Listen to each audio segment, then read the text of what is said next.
Annyeong, it's Mikey here, and today we're coming back with another Holophonic keyboard. This time we have to thank Dry Studio. They sent me out the Battleye R2. I'm really curious about this one because it has that really big screen on the top left. I'm kind of curious, is it just a gimmick or is it actually useful? As well as, is this board any good? We're going to have to, of course, compare it with the different keyboards that I've tested and see how this is. Now keep in mind guys, I still have my giveaway going on. You can actually join it by leaving comments on my videos. So the videos on either on this channel, Mikey Techs, or on the other channel, Mikey Types, you can actually go in, leave a comment, and get a chance to win. Now of course shipping is covered by the winner, but you can get more information if you join my Discord channel, which the link's in the description.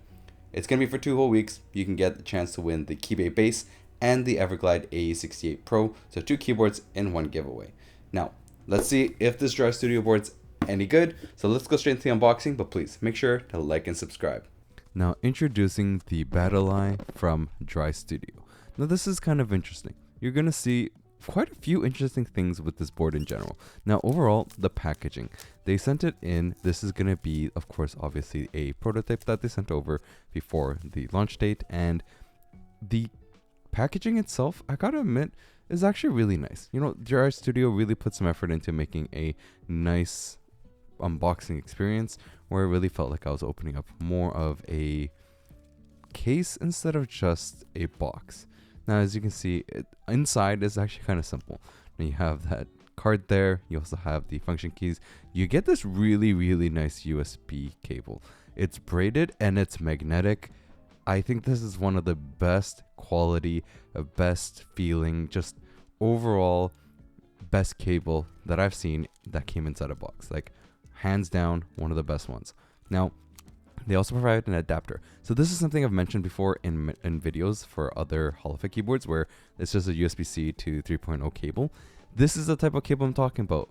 I really hope a lot of other companies look at this and go, yeah, this is what we should be doing, because that is what you should do.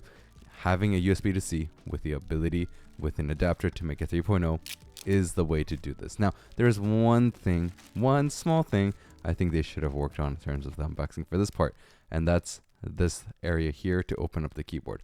The plastic bag honestly doesn't help with the rest of the premium feeling packaging with this board, and I had a hard time opening it. You can see there, I actually just ripped off the ribbon cable because, or not cable, sorry, the ribbon, because it was just too difficult to take apart. So that's something I would note in terms of just the unboxing experience as a whole. Now the screen there was actually moving a little bit, so that's something I noticed, is the screw was a bit loose. So that's something else that they should probably look into in terms of QC, just for people to receive the board.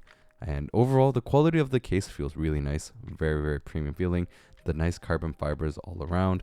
I think they did a great job with just a little bit of those small things in terms of it, but this weighs 1.3 kg, and let's hear it.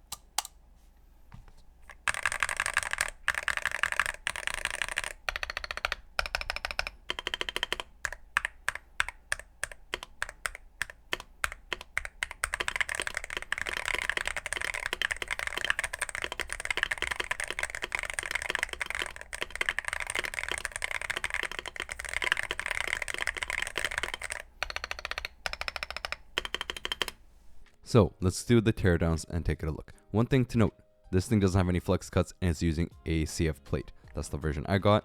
The overall board, I have to say, sounded really nice. The color in the switch is very good. Now this is what I was mentioning earlier. The screw there was actually quite loose and it actually was making the screen move around a lot. That is not the greatest thing, especially when you are paying that kind of money. It would be better to have it tightened. Obviously you can tighten it yourself after, but it's just something I'd like to mention. Now, you can actually easily take off this board. So you have those little actual plates there. They just take off. And then there's the middle one that's actually separating the F-row to the rest of the board, which is quite interesting. And you actually have to be careful, of course, with the cable there if you are going to mod it. I tightened the screw there as well, just to make sure that the screen was good. And you can see there's one piece of foam and then just the bottom of the case. So surprisingly enough, not a lot of foam inside of this board. Not like some other stuff. It is gasket mounted. You can see here with the tadpole mount, it's going to be a gasket mount. Now there is a mounting point under the spacebar, technically 2 of them. I removed one of them. I think removing it just helps a little bit. That's something I learned in the mechanical side. I don't understand that carbon fiber section out there, but that's something we'll look into a little bit later. Now the PCB also has no flex cuts. And we're also going to try and take a look with the point there where actually I removed one of the mounting points just because I think it might help a little bit in terms of just making the spacebar a bit better, but just 6.25 view is not always the greatest. Now this is a plate mounted stabilizer. The stock lubing is not the best, but I didn't really hear a lot of ticking, but I would probably suggest if you do get this board, maybe just have some lube available in case you want to mod it up a little bit, because the stock lubing is pretty bare. It's not like a ton of stock lubing in terms of the stabilizers. I do wish though that they'd screw in stabilizers instead. That's something I would love to see change in the gaming industry as well. Now in terms of the modding we're going to do, we're going to try tape mod, 2 layers of tape mod, just to hear what it sounds like, because you know, overall this board did sound really great stock. But, you know, let's see what we can do with this overall. Now, I did add a little bit of lube in terms of the stabilizer just because after some typing, I felt like it was ticking a little bit. So we're going to add that in a little bit and mod it up as well. Now, in terms of the putting back together, just be careful with the cable. You want to make sure you install the cable correctly. And one of the things I noticed in terms of putting it back as well is that little point of the CF plate that's popping out, which I really don't understand it. I understand like the design aspect of it, everything, but I don't think that was a great work to do. I think in general, the design wise, they probably should have just had it same as the left side, just a little bit more flush, a little bit more like nice looking, but maybe that was point for balance. I'm not too sure, but I do want to try many different sound tests with this, with different switches and keycaps. So we just did the whole unboxing of the Dry Studio, as well as we did a bass sound test. The board itself sounds really good. So they have the Witcher Studio Cullinan switches. Now that is probably one of the better switches that you can actually get in terms of Hall effect. Now they're not cheap. These are pretty pricey Hall effect switches in general. Like you're looking at, from Canadian perspective, like $2 a switch, which is not cheap at all. But in this specific board, these switches sounded really good. Like you didn't actually have to lube them at all. You could have kept them stock and they sounded really nice. Now, in terms of this screen, so one thing I noticed in terms of the build quality of it is the screw is a little bit loose in terms of the one I received. So this is kind of like a feedback I'd provide to the studio, just saying, hey, make sure that when people receive it, this isn't loose and moving.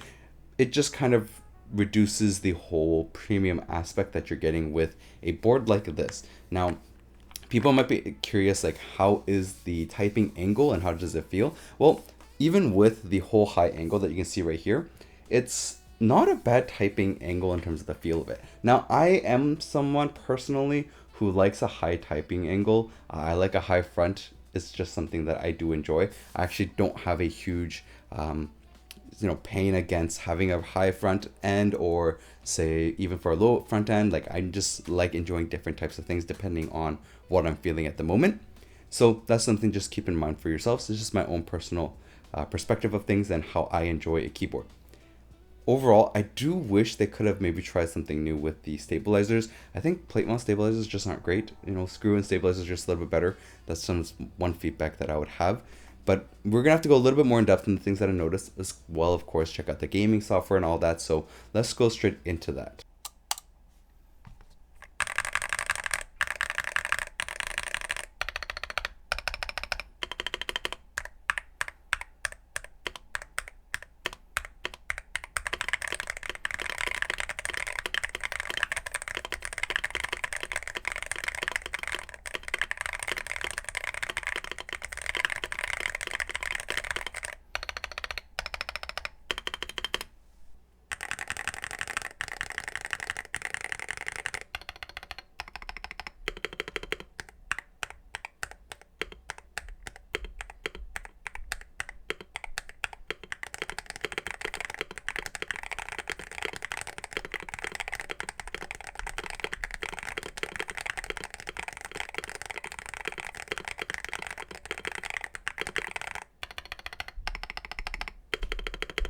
So I do want to try different switches, and this was the Keytalk Nova, and also change the keycaps just to hear if it changes things.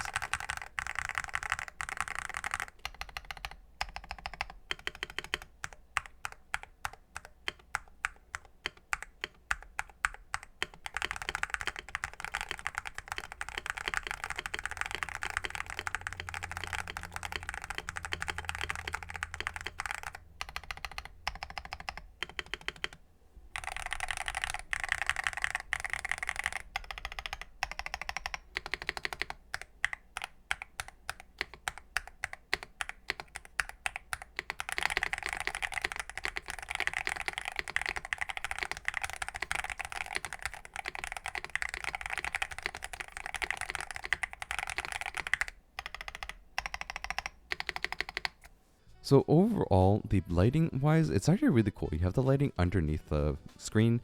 You also have very bright RGB. The overall front profile is actually quite low. It's not that crazy, even though it looks like it's going to be a crazy profile keyboard. The screen itself works quite well. The touchscreen is actually quite intuitive, but I think a little bit, there's some gimmicks to it, right? I don't like how the letters show up, but there's different themes you can change with that. Now overall, the layout is a little bit interesting because it's a 75-64%, as you can see here, compared to a 60%. It's got the same, length in terms of the keyboard.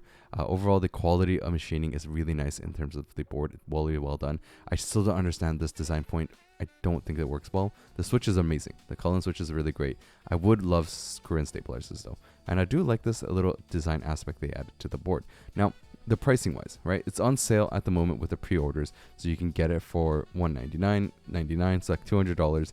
I don't like to call it $190. It's just not something I do. It is a $200 board, but it will be $250 after the sale, or you can look at $230. Now, it does have 8K.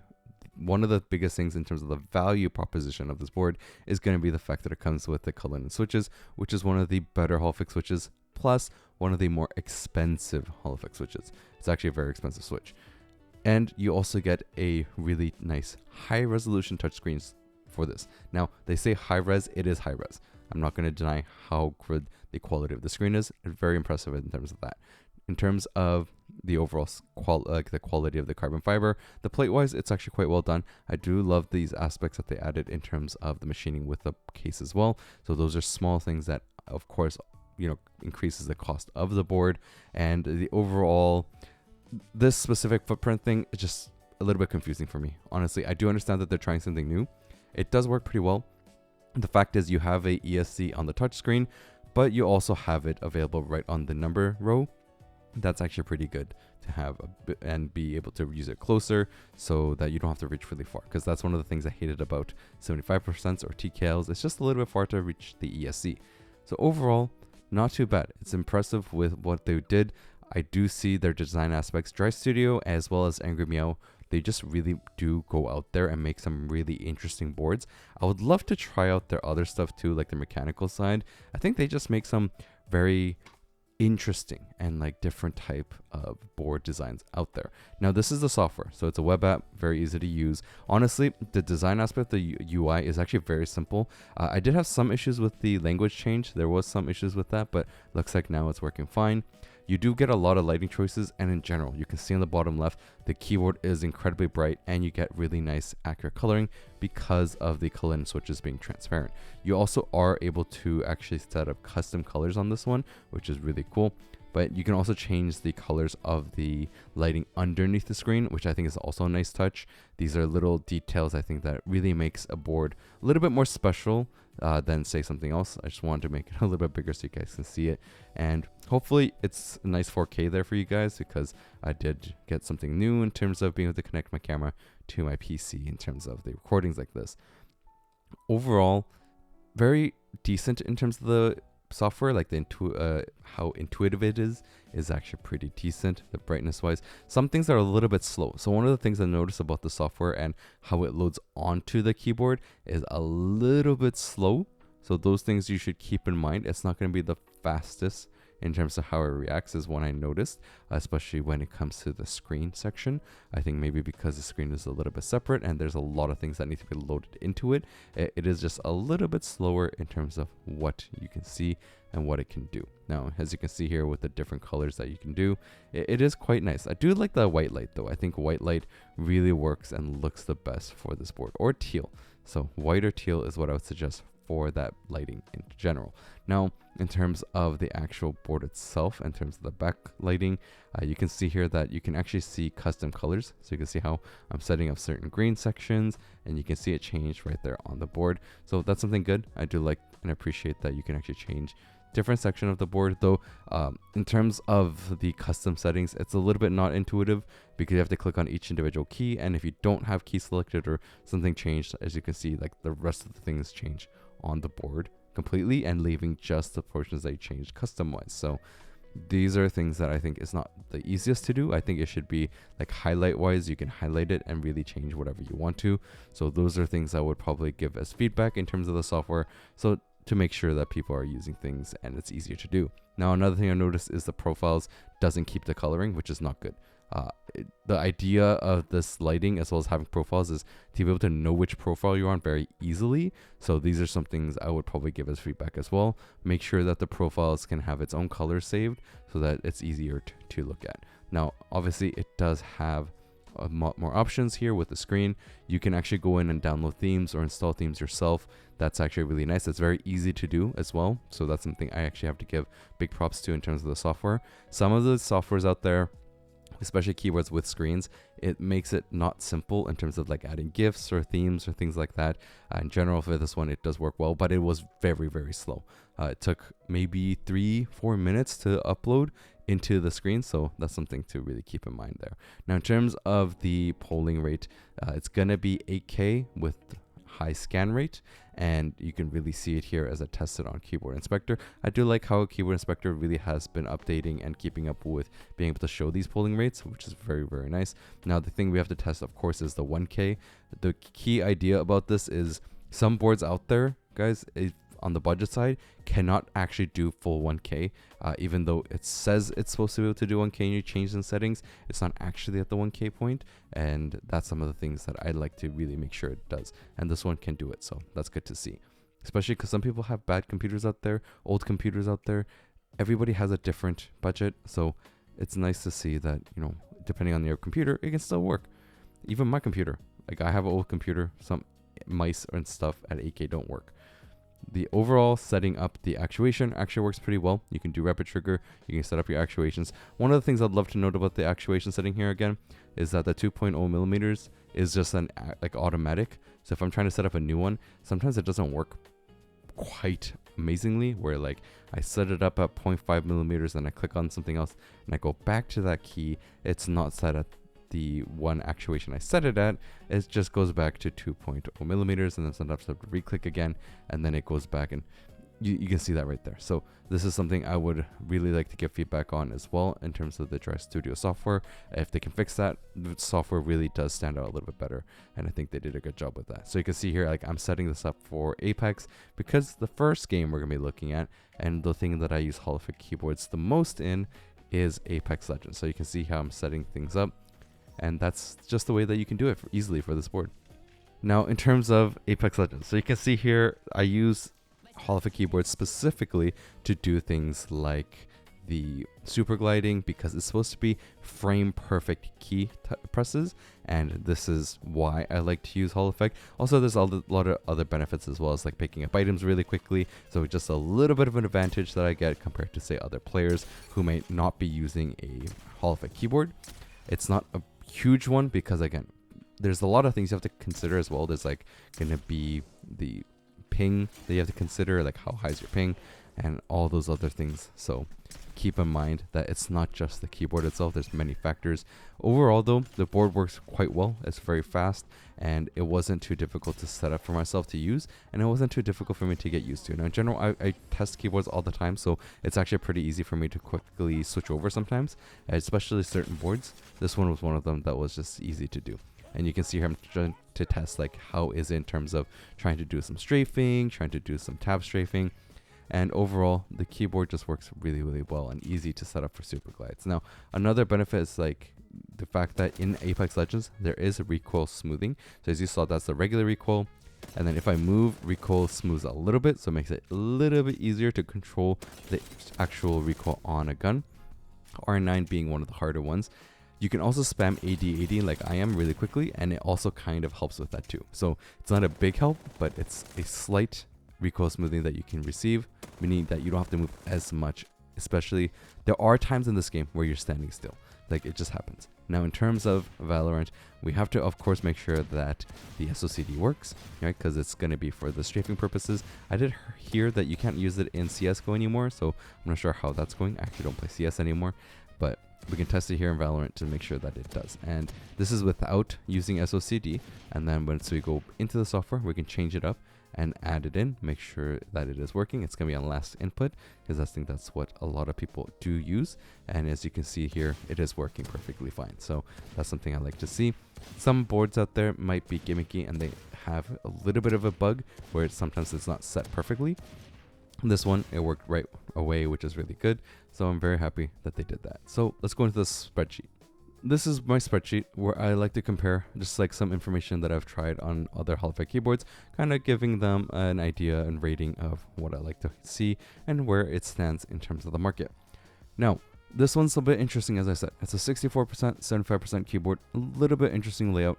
I'm not sure exactly how I feel about it in terms of the whole aspect. I don't know if I really like it or not. I think it's a little bit gimmicky in a way. I'm going to be honest. It's just a little bit gimmicky. But the web app, I have to say, very well done. It's completely useful. It's very usable. I think many people are going to be okay with it. Now, the switches comes with, like as I said, one of the better switches you're going to get in a Hall effect keyboard. It's expensive, and you get a good value with this board in general.